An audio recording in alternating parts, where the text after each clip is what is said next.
seguindo aí com o nosso Placar Horizonte, vamos falar do Cruzeiro, que enfrenta o Libertad às 9h30 pela Copa Sul-Americana. A Raposa não vem de bons resultados e a torcida está, assim, a torcida não está gostando não, tá? As últimas escolhas do Seabra, elas não agradaram a torcida do Cruzeiro, gente. Mas é aquela história, né? Cada um com a sua sentença. O que esperar do jogo de hoje? O serviço está na tela. Ó, Libertad, Estado Defensores del Chaco, no Paraguai, contra o Cruzeiro, 9h30 da noite, quartas de final, jogo de ida, Roger. Vai ser um jogo difícil para o Cruzeiro. Os dois times com desfalques, né? Barreiro, que é um grande jogador do Libertad, não joga esta noite. O Cruzeiro tem desfalque do Wallace também. Vamos ver se o Barreal entra em seu lugar. Deve ser o provável substituto. Mas o Cruzeiro é melhor taticamente do que o Libertad. Sim. É a mesma situação da Libertadores, são jogos traiçoeiros, tanto Libertadores quanto a própria Sul-Americana, né, por ser competições de mata-mata, mas o Cruzeiro tem mais time que o Libertad. Fica-se essa dúvida de quem entra no lugar do Wallace. Eu acho que pelos dois desfalques, tanto o atacante Barreiro e o meio-campista também do Libertad, que não enfrenta o Cruzeiro pode sim conseguir pelo menos um empate e trazer um resultado positivo para Belo Horizonte.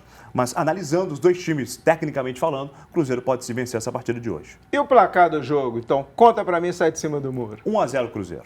Pois é, e aí, Sarinha, jogo fácil, jogo tranquilo, controlado? A gente já, inclusive, falou ontem da idade dos jogadores do Libertad, um pouco acima da média, né? O Cruzeiro hoje tem uma grande chance de trazer um bom resultado. Sim, eu acho que jogo mata-mata nunca é tranquilo, né? 100%.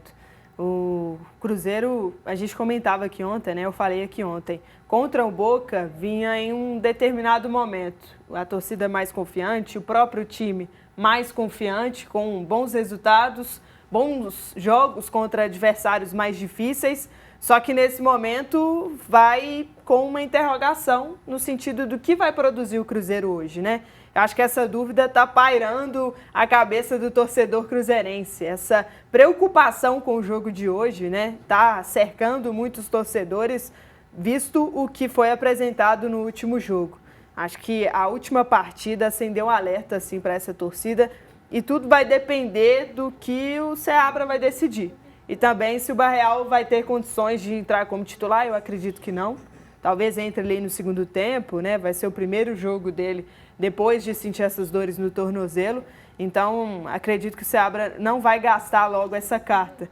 E aí o torcedor talvez tenha que se preparar para uma realidade de volta, né? Lucas Silva titular.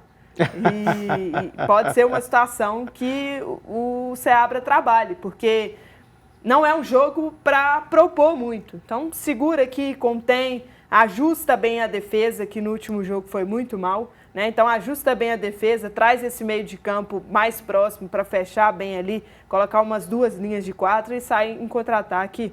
O Lautaro Dias é muito bom nesse aspecto, pode puxar um bom contra-ataque ali para o Cruzeiro. E o resultado? Fica em cima do muro, não, Sarinha. Vamos lá, arrisca. 0-0 em cima do muro para você? Eu acho que vai ficar 0-0. Ah, Sarinha, que é isso. Acho que vai ser 2-1 pro Cruzeiro. Tô arriscando hoje. É porque o ataque do Cruzeiro não tá empolgando muito ultimamente. Não, mas né? hoje eu acho que vai dar. E o Wallace? Faz falta? Nesse momento não. Tá jogando muito mal. Ainda não estreou pelo Cruzeiro, né? É um jogador que tem muito potencial. Foi o destaque no Desarmes, né? Na Liga Italiana, né? No Campeonato Italiano. Mas ainda não estreou pelo Cruzeiro. Não engrenou. O Romero fazendo o primeiro volante ali tem sido muito bom para o Cruzeiro, mas quando eles jogam juntos, parece que repele, não dá liga, assim, né? sabe? Não dá liga. E aí isso tem preocupado muito e acaba diminuindo a confiança do próprio jogador, né? Teve essa pressão, essa cobrança pela estreia dele, por ele ser titular, mas ainda não vingou. Então, talvez seja até bom ele ficar de fora, ainda que seja por questão médica, né? A amidalite aí do Wallace, mas é bom para dar um tempinho para ele e no meio disso o Seabra vai tentando ajustar a melhor posição para ele ali. O Barreal é titular no time do Cruzeiro? Se ele tiver 100% titular? Se ele tiver 100% fisicamente, é sim, titular. Como disse a Sara, a gente esperava muito mais do Wallace pelo futebol praticado no exterior, não conseguiu demonstrar ainda no Cruzeiro, então o Barreal sim, ele 100% fisicamente tem a sua vaga garantida. Agora o detalhe do Cruzeiro é o seguinte, o fator campo com o Cruzeiro pesa bastante, Mineirão. Com o Galo não pesa a Arena MRV, com o Cruzeiro pesa. Então, se o Cruzeiro segura um 0-0, um resultado positivo hoje fora de casa, ele consegue, na minha visão, a classificação à próxima fase tranquilamente. pelo fator casa, como ele vem utilizando muito bem o Mineirão. Isso é importante em todas as competições, mas em mata-mata, cara, quando você tem uma boa perspectiva e dados bons dentro de casa, isso ajuda demais. Pois é, e nós já falamos sobre o Cruzeiro. E agora vamos saber aí como chega o Libertad para o jogo de hoje. E quem vai falar para a gente é meu amigo Bruno Garcês, do canal do YouTube Sudaca Brasil. Abração, fala aí, grande Bruno! Olá, amigos do Placar Horizonte, aqui é Bruno Garcês. Vim aqui falar um pouquinho sobre o Libertad, o próximo adversário do Cruzeiro nesta Copa Sul-Americana. Os gumarelos que vivem uma fase de transição, porque tiveram maus resultados, foram campeões na apertura, com Ariel Galeano, um técnico jovem que já tinha assumido o clube lá em 2023, depois da saída de Daniel Garneiro. Teve péssimos resultados no início da temporada, quase foi eliminado, no início do segundo semestre, na verdade, quase foi eliminado pelo Sportivo Ameliano, né, um time bem pequeno lá do Paraguai, mas que tinha um bom contra-ataque.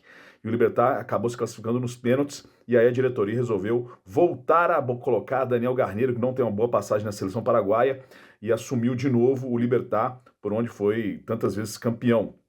E ainda não conseguiu ajustar o time da forma que gostaria, né?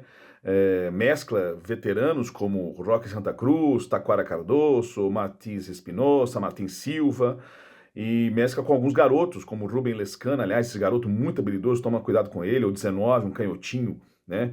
Tem chamado muita atenção. Lucas Sanabria não deve jogar, um bom volante misto, né? Um volante com bom chegada. Deve jogar com Cabadeiro e Campuzano no meio de campo, dois jogadores fortes na marcação, né? E jogadores rápidos ali, lá pelos lados, né? Então, o time do Libertad vem para um time que pode utilizar muito bem os contra-ataques, foi assim que joga contra times superiores tecnicamente. Quando joga em casa, quando o adversário recua muitas linhas, ataca muito com os laterais e usando muitos corredores, né? Então, o Rubem Lescano cai muito pelas pontas, Matias Espinosa aproveita bastante os lados, Ivan Pires chega muito na linha de fundo, lateral direito. Então, tem o uso dos corredores, mas é uma zaga lenta, eu ainda acho uma zaga lenta. Quando adianta essas linhas, tomam muitos contra-ataques, e é assim que o Libertad tem sofrido nesse início do segundo semestre, gols de contra-ataque, principalmente quando pega times bem recuados que atacam nos espaços. E isso o Garneiro ainda não azeitou o time, não acertou também. Então, vive uma fase de transição. Eu vi o clássico jogo contra o Cerro Porteño no último fim de semana. Se não há expulsão do Brock, vocês devem lembrar do Brock, acabou sendo expulso de uma forma injusta. Aí ajudou muito o Libertad a virar o jogo e vencer por 2-1. Mas até então, o Cerro Porteño até comandava mais o jogo. Então, é um time que vive em transição, não vive grande momento e que deve jogar muito nos contra-ataques em cima do Cruzeiro, que sabe que é superior ao time gumarelo, ao time paraguaio. Tá bom? Gente, um grande abraço. Infelizmente não pude participar com vocês, mas na próxima estaremos aí. Tá bom? Um grande abraço. Tchau, tchau. Valeu, Bruno. Muito obrigado. E além do Cruzeiro, nós temos outro time brasileiro na Sul-Americana hoje. Trata-se do Furacão. Atlético Paranaense vai receber o Racing na Liga Arena. Sarinha, tá aqui na tela, 9h30 da noite. Grande, tradicional Racing e o nosso Furacão aqui do Brasil. Tá fácil? Tá fácil não. O Racing é muito difícil, né? Adversário complicado. Time argentino é sempre chato demais, né, para jogar, e o Atlético Paranaense vive um momento muito ruim. A Liga Arena não tem sido a fortaleza que se espera que seja para o Furacão. Nos últimos jogos não tem feito tanta diferença, visto Copa do Brasil contra o Vasco, né? Onde o Furacão tinha vantagem construída, 2-0 com um a mais, mas acabou não se classificando. Então, é um jogo muito perigoso para o Furacão ter atenção aí.